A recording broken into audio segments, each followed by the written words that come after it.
Chers amis, un jour, le Rav Chaim de Brisk a décidé d'aller ramasser de l'argent pour un homme qui était devenu extrêmement pauvre. Pour ce faire, il a été voir l'un des gens très très importants de la ville, qui était sans arrêt occupé à étudier la Torah. Il lui a dit, dis-moi, est-ce que tu peux s'il te plaît m'accompagner? On aille ramasser de l'argent pour telle et telle cause. Cet homme-là lui a dit, écoute, je suis désolé, j'ai pas le temps, excuse-moi, moi j'étudie la Torah, j'ai pas le temps. Chaim de Brisk, il s'est mis extrêmement en colère. Il lui a dit, écoute, je vais te dire quelque chose. La Torah raconte dans Parashat Vayeshev que lorsque Yosef a été voir où ses frères se trouvaient, à un moment donné, il a rencontré un homme. Comme il est écrit dans le Passouk, Vaim Tsae ou Ish.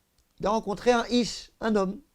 Veine Toe Basade, alors que lui était un petit peu perdu en chemin. Vaishaleu Aish le mort Matevakesh. Cet homme lui dit, dis-moi, qu'est-ce que tu veux, qu'est-ce que tu cherches? Et c'est là que Yosef va lui dire, moi je cherche mes frères. Et Tachai Anochi Mevakesh. Et l'homme va lui répondre où ses frères se trouvent. Vient le Rav de Brisk, et il dit, ici il y a écrit le mot Ish, Vaim Tsae ou Ish. Et Rashi sur place dit, c'est qui ce Ish? C'est Gabriel, c'est l'ange Gabriel. Chez Nehema, Ve'aish Gabriel, comme écrit dans le Passouk, Ve'aish Gabriel. Dit le Rav, je ne comprends pas.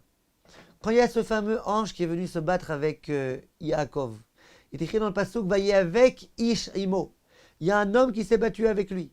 Rashi sur place dit, c'est qui ce Ish? Sarosh el Esav. C'était le ministre, l'envoyé de Esav. Je ne comprends plus rien.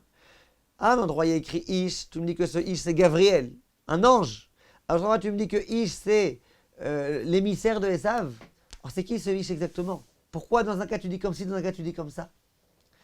Dit le Rav, je vais t'expliquer. Quand il y a un homme avec lequel tu passes ta nuit à te battre, et qu'au moment où tu lui demandes une petite faveur, finalement, qu'est-ce qu'il a demandé Yaakov, au Sarosh el Esav? Donne-moi une bracha. Qu'est-ce qu'il lui répond cet homme-là? Non, j'ai pas le temps maintenant, il faut que j'aille chanter pour Hachem, je dois chanter. Quand quelqu'un, au moment où tu lui demandes une petite faveur, alors qu'il avait du temps pour autre chose, il te dit, je peux pas maintenant, il faut que j'aille chanter pour Hachem, il faut que j'aille étudier la Torah, il faut que j'aille faire ceci et cela, c'est que c'est le Sarosh el Esav. Par contre, dans notre paracha, quand il y a un homme qui rencontre un autre homme perdu en chemin, et qui lui dit, dis-moi, qu'est-ce que tu veux? Je peux t'aider, je peux te rendre un service. Ça, c'est l'ange Gabriel. Et ne croyons pas que l'ange Gabriel était moins occupé à chanter que l'ange de Esav. Ne croyons pas que l'ange Gabriel, il n'a pas aussi d'autres choses à faire. Simplement, quand tu es l'ange Gabriel, tu te préoccupes des gens. Tu fais en sorte de pouvoir aider les gens. Tu as toujours du temps pour les gens. Quand tu es le Sarosh el Esav, tu as le temps pour personne. Voilà ce que le Rav a dit à cet homme-là. Si vraiment tu procèdes du comportement de l'ange Gabriel, eh bien toi aussi, il faut que tu aies du temps. Et si tu te sers de l'étude de la Torah comme étant un prétexte pour ne pas avoir accompli les autres mitzvot, c'est en soi déjà que tu procèdes du comportement de l'ange de Esav. Quant à tous mes chers amis, et à très bientôt.